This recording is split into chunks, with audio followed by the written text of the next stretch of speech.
Hi, my name is Derek Jones, and my wife and I have been at Ninth and O since the fall. We're members of IC1 with Blake Ring as well as Tim Amix, and I'm so excited to join you to talk about Devotionables, brief devotions for busy people. Today we're going to spend a little bit of time in Daniel 6 and what I would argue is probably a really well-known Bible story, maybe one of the most well-known. But I hope that through the teaching that you learn a little bit more about this story just as I have in preparation for it. And before we dive in, let's take a moment to get to know our lead characters here, which are Daniel and Darius. So Daniel, as you may know, is a major prophet. Daniel is living alongside other Israelites in Babylonian captivity. He's a slave, essentially.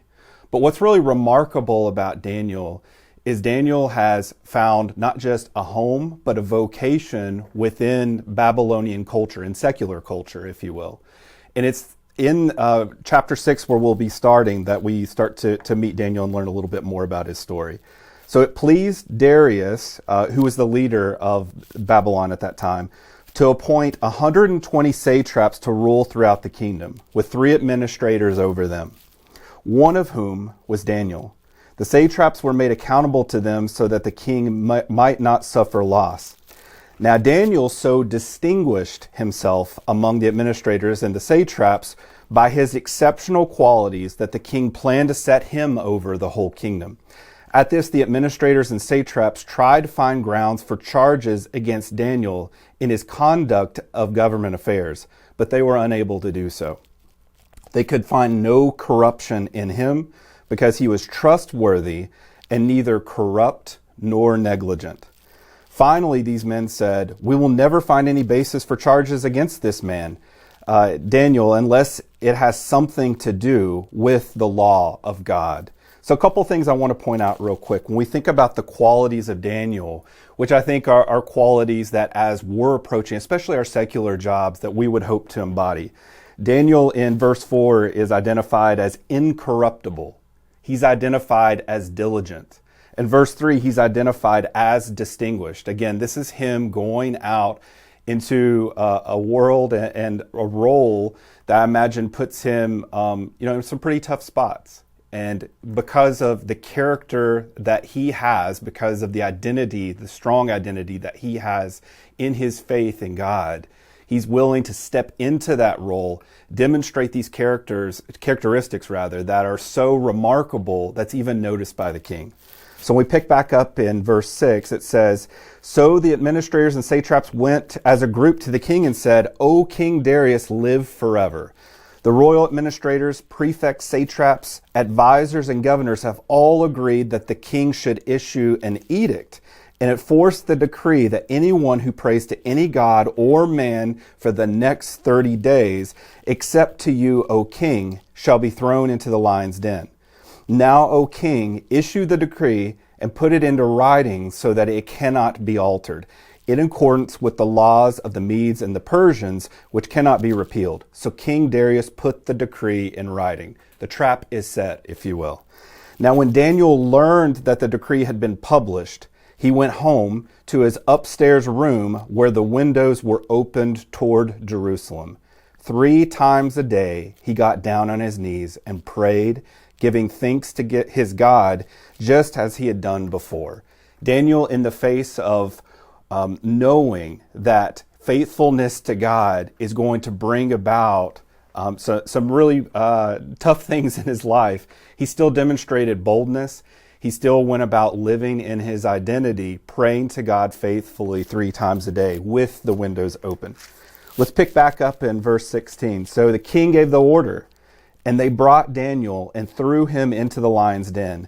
The king said to Daniel, 'May your God, whom you serve continually, rescue you.'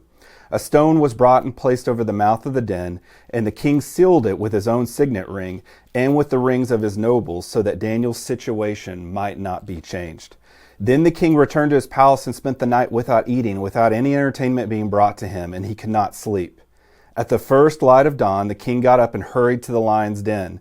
When he came near the den, he called to Daniel in an anguished voice, 'Daniel, servant of the living God, Has your God, whom you serve continually, been able to rescue you from the lions? Daniel answered, O king, live forever. My God sent his angel, and he shut the mouths of the lions. They have not hurt me, because I was found innocent in his sight, nor have I ever done anything wrong before you, O king. I think one of the traps that we fall into when we hear this story is maybe interpreting it in a way that is unintentional. At first glance, when you read the story, it may be assumed that because of Daniel's faithfulness, even faced with really terrible things happening to him, maybe even costing Daniel his life, God saved him from it because of his faithfulness. And I think what we know as Christians, especially looking to Jesus, we know that not all stories end this way. That even despite faithfulness, we can be expected to endure really difficult things in life, maybe even unto death, because of our boldness, because of our identity in God, and because of that faithfulness. And when I think about this story, though, maybe one interpretation could be that we're being pointed towards the salvation that is to come. When we think about in the Bible, we're told that there's eventually going to be a day in heaven when the lions will lay down with the Lamb, that through eternal salvation, one day we will be in a place where all of this disorder that sets person and beast against each other, we eventually will have a day when that won't be a thing anymore. And the other thing that I'm struck by is this verse when it talks about, it's 22, it says, my God sent his angel and he shut the mouths of the lions. And I can't help but think of the other story that we know from the Old Testament of folks being thrown in the fiery furnace. We have Shadrach, Meshach, and Abednego. And in that same story, there's also an angel that is in the thick of it, if you will. They're in the lion's den. They're in the furnace alongside them. Some interpretations might say that that's Jesus. Regardless, I think it's interesting and helpful as we think about it in our daily lives that no matter what difficulty we're going through, whatever den, whatever furnace we find ourselves in, we're not in there alone. So appreciate your time this morning, and we look forward to seeing you on our next devotionable. Thank you.